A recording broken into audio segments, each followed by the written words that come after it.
If you're an empath, have you ever wondered why toxic people seem to find you over and over like moths to a flame? Carl Jung uncovered a truth about human nature that could completely change how you see yourself and your relationships. Stay with me, because what I'm about to reveal might be the missing piece you've been searching for. Empaths are told all their lives they're too sensitive. Maybe you've been told to toughen up, to stop letting people walk all over you. But what if the real problem isn't your empathy at all? Jung believed that the very traits that make you compassionate can also make you a magnet for the wrong people. This happens because of something hidden deep in your subconscious, your shadow. Here's what's really happening behind the scenes of your relationships while you're consciously trying to be good, kind, and accommodating. Your unconscious is broadcasting signals that manipulative people can read like a roadmap to your vulnerabilities.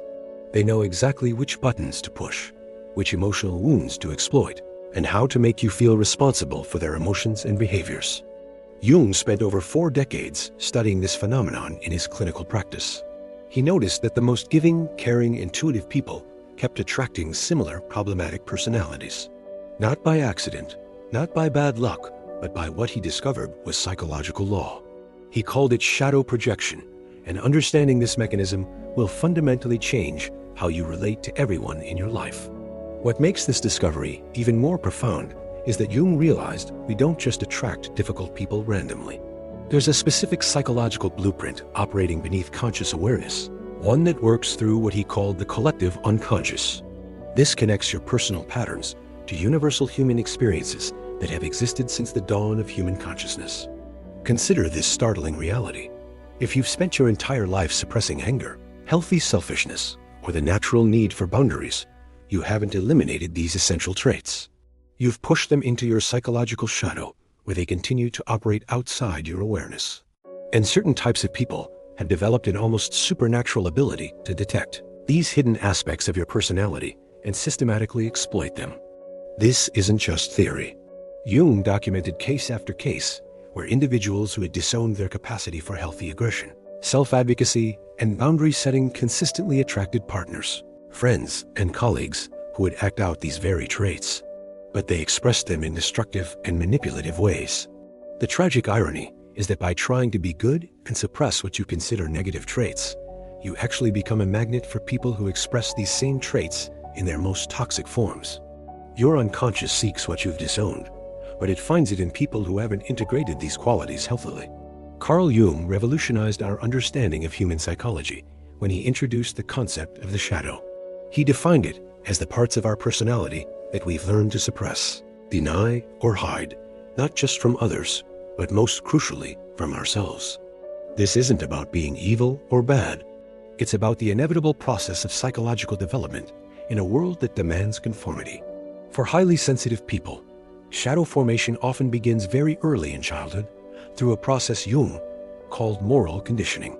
Maybe you were told that anger was dangerous or ugly, that your needs didn't matter as much as others, that good children always put everyone else first. Perhaps you learned that expressing frustration led to rejection, that setting boundaries was selfish, or that your emotional intensity was too much for others to handle. So you made an unconscious decision that would shape the rest of your relational life. You learned to push down your natural instincts for self-protection, healthy aggression, and appropriate boundary setting. You developed what Jung called a persona, a social mask designed to win approval and avoid rejection. But here's Jung's crucial and life-changing insight. When you suppress these essential parts of yourself, they don't simply disappear into psychological nothingness.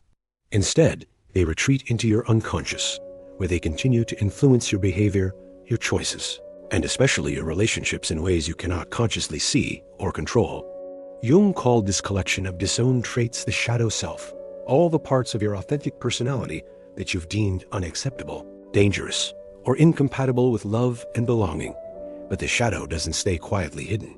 It has its own agenda, its own energy, and its own way of seeking expression in your life. Jung's most profound discovery about shadow dynamics was this: we unconsciously project our shadow onto others. We either find ourselves irresistibly attracted to people who embody our disowned traits, or we literally attract these people into our lives through unconscious energetic signals. For highly sensitive people, this creates what Jung called a psychological constellation, a perfect storm of unconscious projection and attraction. Think deeply about this pattern in your own life. If you've completely disowned your ability to be appropriately selfish, assertive, demanding, or protective of your own boundaries, you will unconsciously seek out people who express these qualities freely. The devastating problem is that manipulative and narcissistic people express these traits in their most destructive and toxic forms, without the balancing forces of empathy, consideration, or healthy reciprocity. Jung's theory goes even deeper than individual psychology. He discovered what he called the collective unconscious, a shared psychological layer that contains universal patterns, experiences, and archetypal energies common to all humanity throughout history. According to Jung's extensive research and clinical observations, highly sensitive people have what appears to be enhanced access to this collective unconscious layer. This creates what he termed participation mystique, an unconscious identification with the psychological and emotional states of others that goes far beyond normal empathy. Your psyche doesn't just sense the individual emotions of the people around you. You're actually tapping into archetypal patterns of suffering, healing, transformation, and human experience that have existed throughout the entire history of human consciousness. This is why certain people's pain feels mysteriously familiar, even when you've never experienced anything similar yourself. It's why you often intuitively understand the deeper psychological dynamics operating in others' lives. This extraordinary sensitivity to the collective unconscious explains why you might feel overwhelmed in crowds, why you can sense the emotional atmosphere of a room the moment you enter it. It also explains why you often know things about people that they haven't explicitly told you. You're accessing what Jung called the archetypal layer of human experience. However, Jung also observed a dangerous phenomenon that occurs when highly sensitive people lack proper psychological boundaries and shadow integration. Instead of consciously accessing collective wisdom, you can become what modern psychology might call emotional absorbers. You unconsciously take on the unprocessed trauma, shadow material, and psychological debris that others haven't yet integrated. This creates a devastating pattern where highly sensitive people become what Jung described as carriers for the collective shadow. You absorb and hold the anger, grief, shame, and fear that others in their family, community, or social circle refuse to acknowledge and process. Over time, this foreign emotional material begins to feel like your own, creating confusion about your authentic feelings and needs. Jung understood that this dynamic explains why empaths often feel simultaneously drawn to help others and completely drained by their relationships. You're not just dealing with individual personalities. You're interfacing with archetypal energies and collective patterns that are much larger than any single relationship. Based on Jung's extensive clinical work and his documentation of shadow patterns, here are the 4 primary shadow traits that highly sensitive people typically carry in their unconscious, making them vulnerable to exploitation. First, suppressed healthy aggression and protective instincts. Jung observed that highly sensitive people are often taught from childhood that any form of aggression, even healthy, protective aggression, is dangerous, unspiritual, or unacceptable. You learn to associate assertiveness with cruelty, boundary setting with meanness, and self-advocacy with selfishness. So you systematically suppressed what Jung called your protective instincts. These are the natural psychological and energetic mechanisms designed to defend your well-being, maintain your boundaries, and assert your legitimate needs and rights. This healthy aggression got buried deep in your shadow, where it continues to operate outside your conscious awareness. Jung warned that suppressed psychological energy doesn't simply disappear. It creates what he called unconscious complexes that continue to influence your life in hidden ways. This suppressed protective energy often manifests as chronic anxiety, your system trying to alert you to boundary violations you won't consciously acknowledge. It can appear as depression, anger turned inward, or various physical symptoms as your body attempts to express what your psyche won't allow. Meanwhile, manipulative people have developed what Jung might call psychological radar for detecting this suppression. They intuitively sense that you've disowned your capacity for healthy self-protection.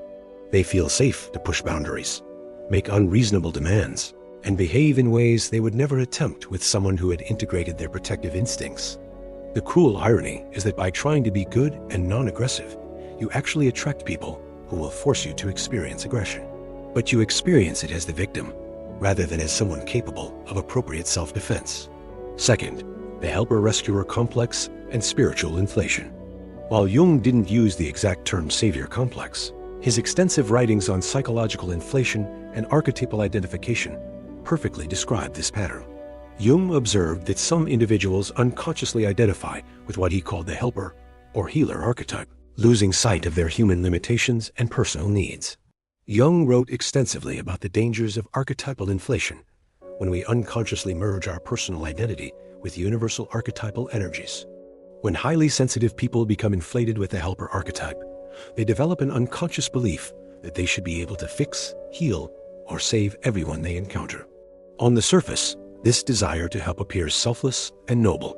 But Jung's clinical approach would explore the unconscious motivations beneath this compulsive helping. What psychological need does being needed fulfill?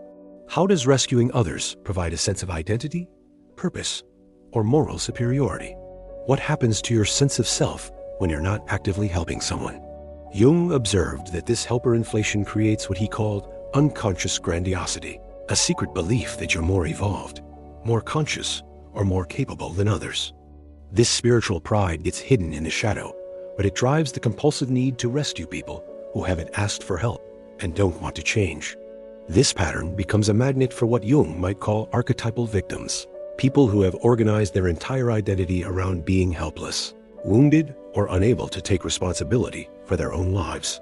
They unconsciously sense your need to feel needed, and they provide endless opportunities for you to feel important and special through their constant crises and problems. The devastating cycle Jung identified is this: you need them to need you to maintain your inflated helper identity, and they need you to fix them to avoid taking responsibility for their own growth. Neither person is actually healing or developing. Both are trapped in an unconscious psychological contract that prevents authentic change. Third, boundary dissolution and the fear of healthy selfishness. Jung's work on ego boundaries, the psychological structures that separate self from others, reveals another critical shadow pattern in highly sensitive people. Jung observed that some individuals struggle with what he called ego boundary confusion, where the normal psychological separation between self and others becomes blurred or dissolved. For highly sensitive people, this often stems from childhood conditioning that equated having needs, preferences, or boundaries with being selfish, one of the worst judgments you could receive.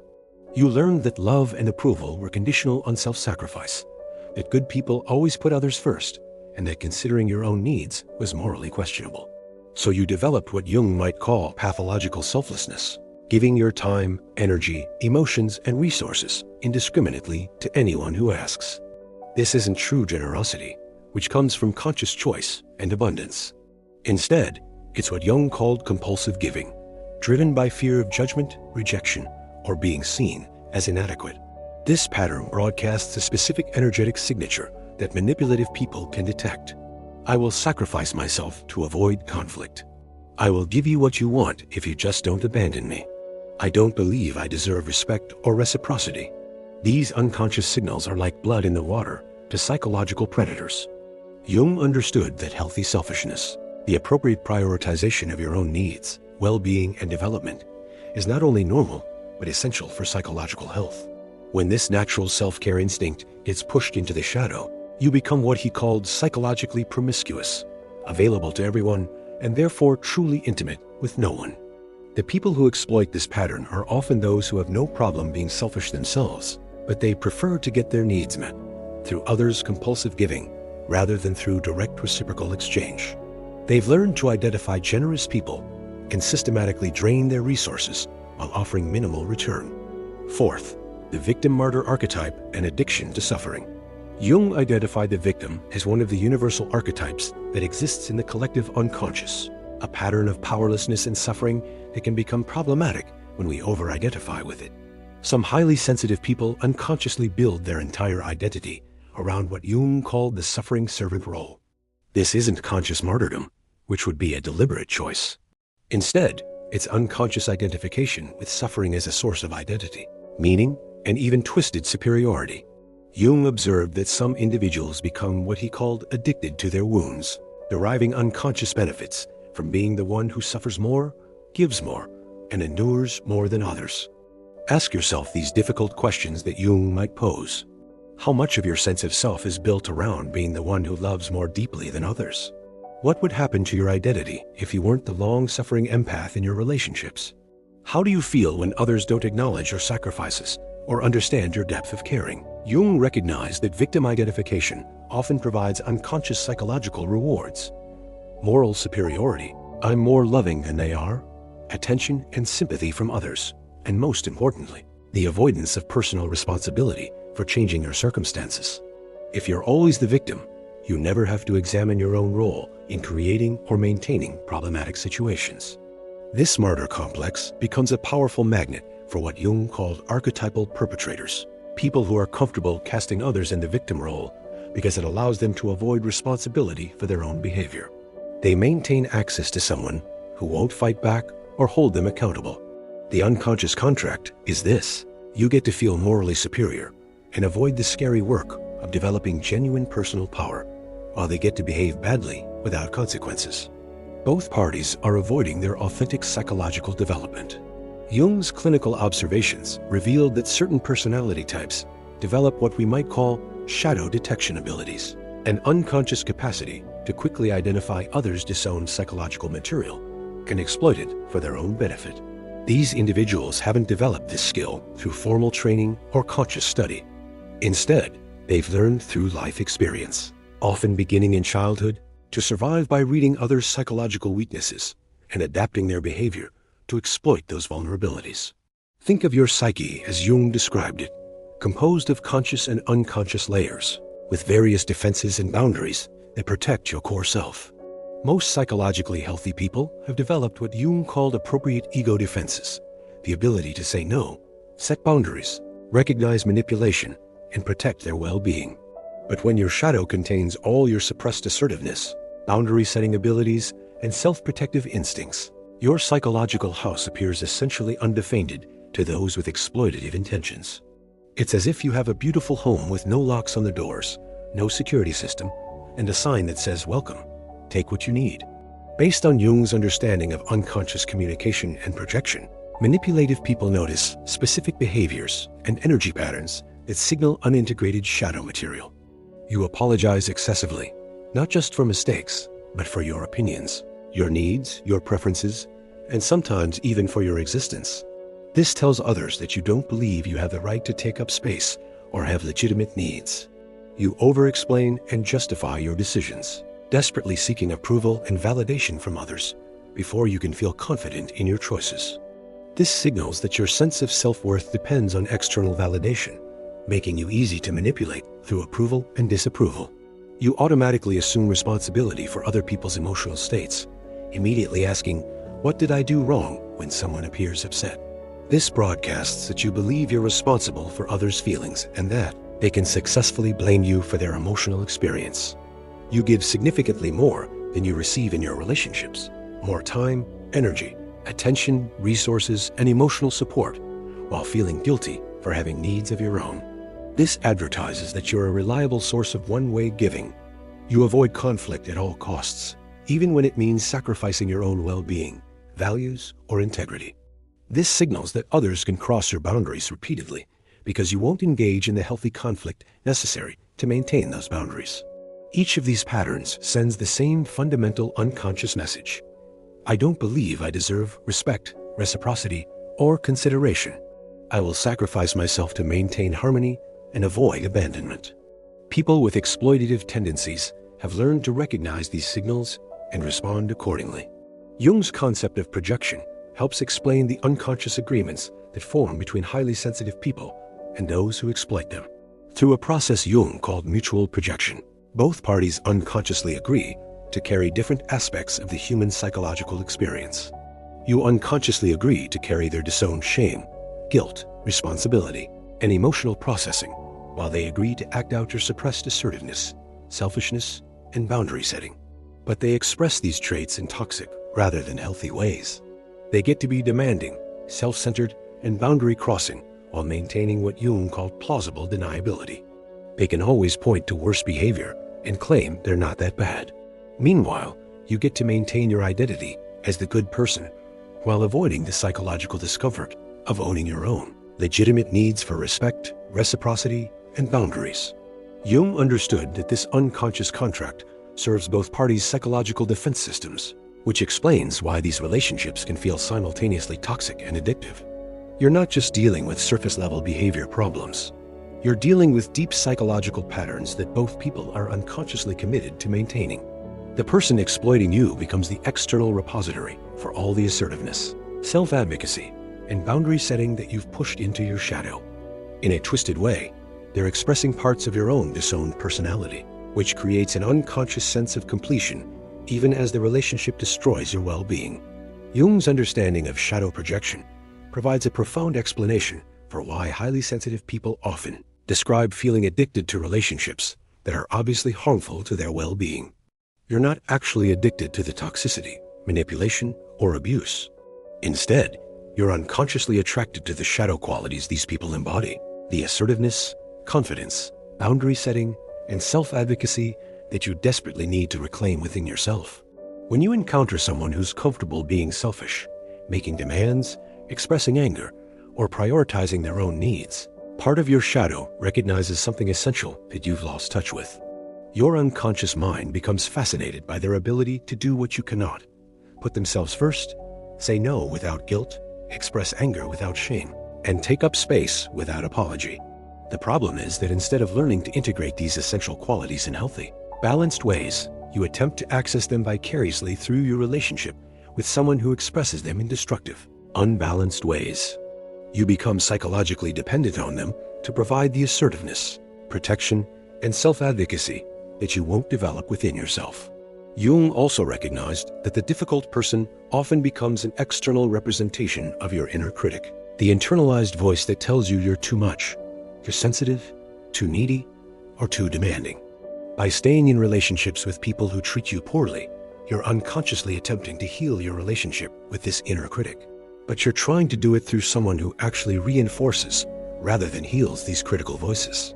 This creates what Jung called a repetition compulsion, the unconscious drive to recreate familiar psychological dynamics in an attempt to master them. If your early experiences of love involve sacrifice, drama, emotional intensity, or feeling responsible for others' well-being, your unconscious will seek to recreate these conditions in adult relationships. The tragic irony is that healthy, balanced relationships might actually feel wrong or boring to your unconscious mind because they don't match your internal template of what love and connection are supposed to feel like. Your system has been conditioned to associate love with intensity, sacrifice, and emotional chaos. The hopeful and transformative news is that Jung believed shadow integration was not only possible, but essential for psychological wholeness and authentic human development. When you consciously reclaim your disowned traits through what Jung called active imagination and shadow work, you stop unconsciously projecting these qualities onto others. You also stop attracting people who will exploit your psychological gaps. Jung developed active imagination as his primary technique for consciously engaging with unconscious content, including shadow material. This isn't passive visualization or guided meditation. It's an active, conscious dialogue with the disowned aspects of your personality. Jung's method involves entering a relaxed but alert state of consciousness, and then deliberately engaging your imagination to create a space where you can interact with your shadow material. You might visualize yourself sitting across from the part of you that's assertive, boundaried, protective, and appropriately selfish. Instead of rejecting this aspect of yourself or trying to eliminate it, Jung's approach involves approaching it with genuine curiosity and respect. You might ask, what do you want me to understand? What are you trying to protect me from? What would happen if I honored your wisdom and integrated your energy in healthy ways? The key to Jung's active imagination technique is allowing this shadow figure to respond without censoring or controlling what emerges. You might be surprised by the wisdom, strength, and protection your shadow offers when you approach it with openness rather than fear or judgment. Jung emphasized that this isn't just a mental exercise. It's a genuine dialogue with aspects of your psyche that have been trying to get your attention for years. The shadow often contains not just negative traits, but essential life force, creativity, passion, and power that you need for psychological wholeness. Through consistent practice of active imagination, you begin to consciously integrate these shadow qualities rather than unconsciously projecting them onto others. You develop the capacity to be both compassionate and boundaried, both generous and appropriately selfish, both sensitive and strong. Jung viewed dreams as direct communications from the unconscious mind about psychological material that needs conscious attention and integration. For highly sensitive people, dreams often contain important information about shadow material and relationship patterns. Jung observed that highly sensitive people frequently have vivid dreams involving conflict, being chased, feeling overwhelmed, or encountering aggressive or demanding figures. Rather than dismissing these as bad dreams, Jung's approach involves exploring their symbolic meaning and message. The difficult or threatening figures in your dreams are rarely literal representations of external enemies. More often, they represent disowned aspects of your own personality that are trying to gain your conscious attention. The monster chasing you might represent your own suppressed anger trying to catch up with you. The demanding person in your dream might represent your own need to make demands and set boundaries. Jung's method for working with dreams involves what he called amplification, exploring the personal and archetypal meanings of dream symbols. You might journal about your dreams, paying particular attention to recurring themes, figures, and emotions. You can also use active imagination to re-enter significant dreams and continue the dialogue with important dream figures. Instead of running from the pursuer or avoiding the conflict, you might turn around and ask what they want, what they're trying to teach you, or what they represent about your own psychological development. Jung understood that shadow integration isn't purely a mental or emotional process. It requires embodied experience and physical expression. For highly sensitive people who have spent years disconnected from their bodies and their physical power, embodiment practices are crucial for reclaiming shadow material. If you've disowned your healthy aggression and protective instincts, Jung would encourage engaging in physical activities that allow you to safely express and integrate this energy. This might include martial arts, which teach both power and discipline, intense physical exercise, dance that allows for strong movements, or even activities like chopping wood or hitting a punching bag while consciously connecting with your suppressed anger and strength. If you've disowned your right to take up space and be appropriately selfish, embodiment work might involve practicing taking up physical space, standing taller, walking with confidence, speaking louder, or engaging in activities that require you to be seen and noticed. The key principle Jung emphasized is that shadow integration must be gradual and conscious. You're not trying to become aggressive, selfish, or demanding in destructive ways. Instead, you're learning to express these essential human qualities in healthy, balanced, and appropriate ways. Jung also recognized the importance of what he called holding the tension between opposite qualities. True psychological development involves learning to be both compassionate and boundaried, both sensitive and strong, both giving and receiving. This isn't about choosing one side. It's about integrating both sides consciously. Jung's individuation process, the journey toward becoming a psychologically whole and authentic individual, involves 4 distinct stages that are particularly relevant for highly sensitive people seeking to break free from toxic relationship patterns. Stage 1. Persona recognition and dismantling. The first stage involves recognizing and beginning to dismantle the false persona or social mask you've developed for survival and approval. For highly sensitive people, this often means acknowledging that constant people-pleasing, self-sacrifice, and emotional caretaking aren't expressions of authentic love and compassion. They're survival strategies developed to avoid rejection and abandonment. Jung emphasized that the persona isn't inherently bad. It's a necessary psychological structure that allows us to function in social situations. The problem arises when we become so identified with the persona that we lose touch with our authentic self underneath. This stage often involves uncomfortable realizations about the ways you've been performing goodness rather than embodying it, the ways you've been managing others' emotions to manage your own anxiety, and the ways you've been giving compulsively rather than choosing generously. Stage 2. Shadow integration and wholeness. The second stage involves the conscious integration of shadow material, reclaiming the disowned aspects of your personality and learning to express them in healthy, balanced ways. This doesn't mean becoming selfish, cruel, or aggressive. It means becoming complete. Jung observed that shadow integration often involves a period of psychological discomfort as you learn to express qualities you've been taught to fear or reject. You might feel guilty the first time you say no without explaining yourself, anxious when you prioritize your own needs, or uncomfortable when you express anger appropriately. This stage requires what Jung called moral courage, the willingness to disappoint others in service of your own psychological development and authenticity. You begin to understand that being liked by everyone is less important than being true to yourself. Stage 3. Anima-animus integration. The third stage involves integrating what Jung called the anima in men and animus in women, the contrasexual archetype that represents the balancing psychological energies within your psyche. For highly sensitive women, this often means developing the inner masculine qualities of strength, logic, assertiveness, and independence. For highly sensitive men, it might mean balancing their developed feminine sensitivity with healthy masculine boundaries and self-protection.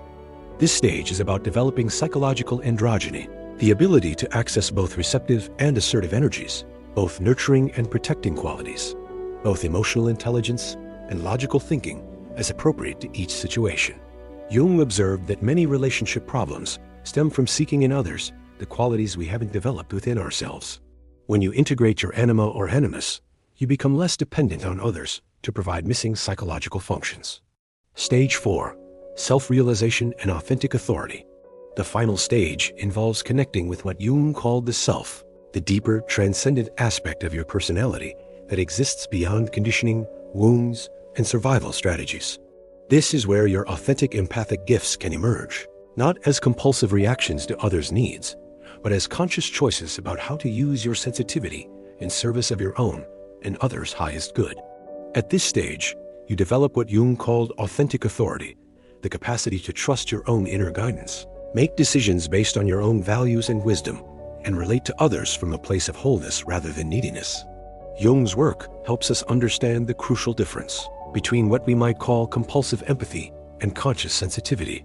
Compulsive empathy is what most highly sensitive people experience before shadow integration, an automatic, uncontrollable absorption of others' emotions that leaves you drained, confused about your own feelings, and unclear about appropriate boundaries. This reactive sensitivity is driven by unconscious factors: the need for approval, fear of abandonment, guilt about having needs, and the compulsive drive to fix others' emotional states. Conscious sensitivity, on the other hand, involves choice, discernment, and healthy boundaries. You maintain the ability to perceive others' emotional states and offer appropriate support, but you can also protect your own energy, distinguish between your feelings and others, and choose when and how much to engage with others' emotional material. Jung emphasized that true psychological development always involves the expansion of conscious choice. The individuated empath possesses what Jung might call emotional sovereignty, the capacity to feel deeply without being overwhelmed, to care without caring, and to help without losing yourself in the process. This conscious sensitivity allows you to use your empathic gifts as tools for understanding and connection, rather than being unconsciously used by your sensitivity as a compulsive reaction to others' needs. As you integrate your shadow material and develop through Jung's individuation process, you naturally begin attracting and creating what Jung would call conscious relationships, connections based on mutual psychological development rather than unconscious projection and neediness. Jung observed that conscious relationships have several distinctive characteristics that set them apart from the unconscious, projective relationships that characterize most human connections. Both people in conscious relationships take responsibility for their own psychological development, emotional states, and shadow material, rather than expecting the other person to complete them or carry their disowned traits. This creates a foundation of mutual respect and genuine intimacy. Conscious relationships can handle conflict and disagreement because both people are committed to truth and growth rather than harmony at all costs. Instead of avoiding difficult conversations, they engage in what Jung called creative conflict, using tension and disagreement as opportunities for deeper understanding and development. In conscious relationships, both people maintain their individual identities and personal boundaries while choosing to share their lives. There's no loss of self in service of the relationship, no compulsive merging or codependent fusion. Most importantly, conscious relationships allow both people to be authentically themselves, including their shadow traits, without fear of rejection or abandonment. You can express anger appropriately, set boundaries clearly, prioritize your own needs when necessary, and be imperfect without threatening the connection. Jung's work helps us distinguish between unconscious attraction based on projection and psychological neediness, and conscious attraction based on genuine compatibility and mutual respect. Unconscious attraction often feels intense, urgent, and somewhat chaotic.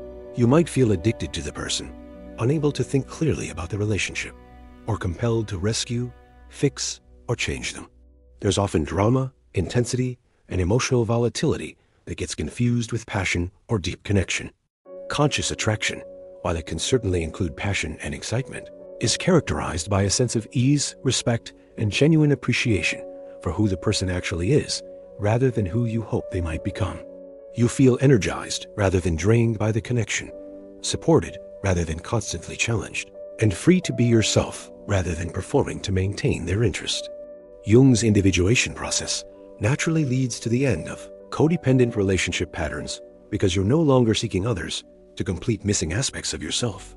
When you've integrated your own capacity for strength, boundaries, and self-advocacy, you're no longer attracted to people who express these qualities in toxic ways. Similarly, when you've developed your own inner authority and self-worth, you're no longer attracted to relationships where you have to earn love through sacrifice, performance, or managing others' emotional states. Jung understood that the end of codependence doesn't mean the end of caring, intimacy, or mutual support. Instead, it means the beginning of genuine love, connection based on conscious choice rather than unconscious compulsion, mutual respect rather than mutual neediness.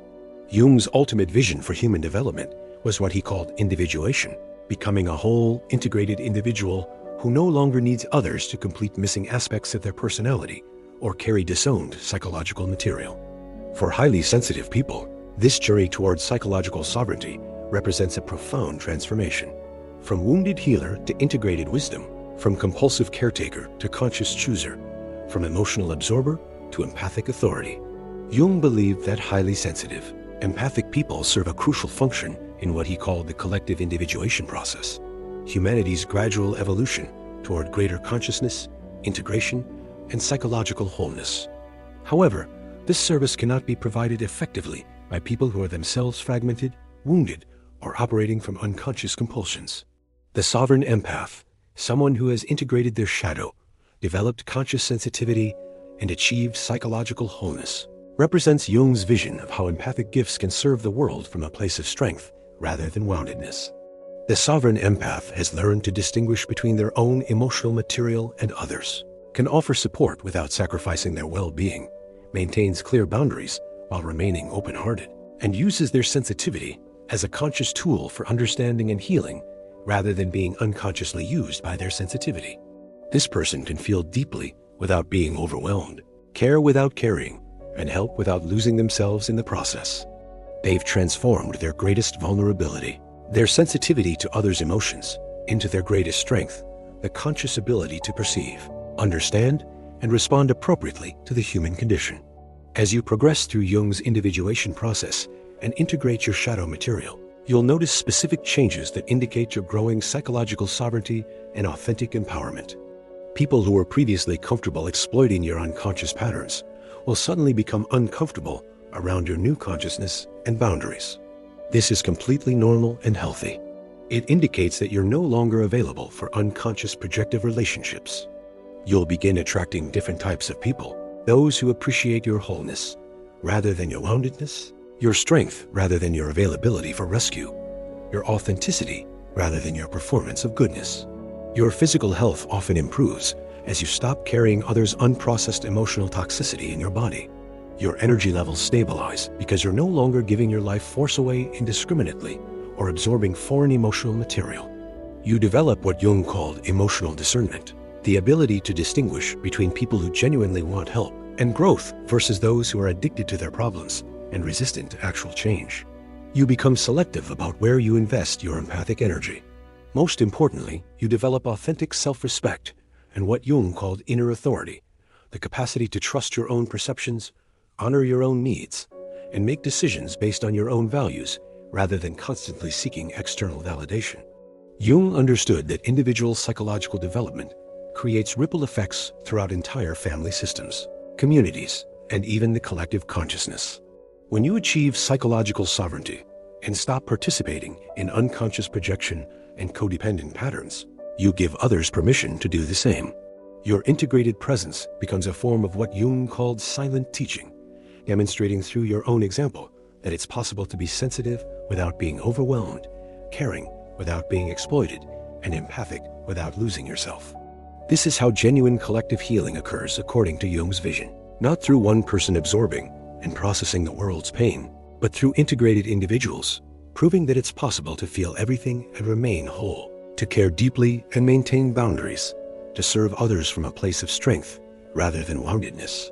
Jung's profound psychological insights offer a clear path from empathic vulnerability to empathic sovereignty. His shadow work isn't just about avoiding toxic people. It's about becoming so psychologically whole that you naturally attract and create healthy, conscious relationships. The journey requires courage, commitment, and the willingness to disappoint others in service of your own psychological development. But the rewards are profound. The transformation from wounded helper to integrated healer, from compulsive giver to conscious chooser, from emotional absorber to empathic authority. Your sensitivity is not pathology, it's perception. Your empathy is not weakness, it's wisdom when consciously applied. Your emotional depth is not too much, it's a gift to the world when offered from wholeness rather than woundedness. Jung's vision shows us that becoming psychologically sovereign doesn't mean becoming hard, disconnected, or uncaring. Instead, it means becoming consciously sensitive, able to feel deeply while remaining grounded in your own center, able to care profoundly while maintaining healthy boundaries, able to serve others from abundance rather than depletion. When you reclaim the parts of yourself you've disowned and integrate your shadow material, you stop needing others to complete you or express what you won't express yourself. You transform from someone who unconsciously absorbs dysfunction into someone who consciously chooses how to use your empathic gifts as a blessing to the world. The integrated empath represents Jung's ideal of individuation achieved, someone who has successfully transformed their greatest vulnerability into their most radiant strength, their deepest wounds into their greatest wisdom, their unconscious reactivity into conscious response. Your journey toward empathic sovereignty is not selfish, it's essential. The world needs empaths who can feel without drowning, care without carrying, and love from wholeness rather than neediness. This is your invitation to reclaim your birthright, the capacity to be both deeply sensitive and powerfully sovereign. If this exploration of Jung's profound insights resonated with you, I have an entire playlist dedicated to psychological development and shadow integration, based on established psychological principles. The link is in the description, and it's helped thousands of people understand these transformative concepts more deeply. I want to hear from you in the comments. What's one shadow trait you're ready to consciously integrate? What would change in your life if you could own all parts of yourself with confidence and self-respect? Let's support each other in this courageous journey of becoming psychologically whole. Don't forget to subscribe and hit the bell for more content exploring established psychological principles, the mysteries of the unconscious mind, and the path to authentic psychological development and empathic sovereignty. Remember, this work takes courage, but it leads to genuine freedom and the capacity to love from wholeness. Thank you for being here, and I'll see you in the next video.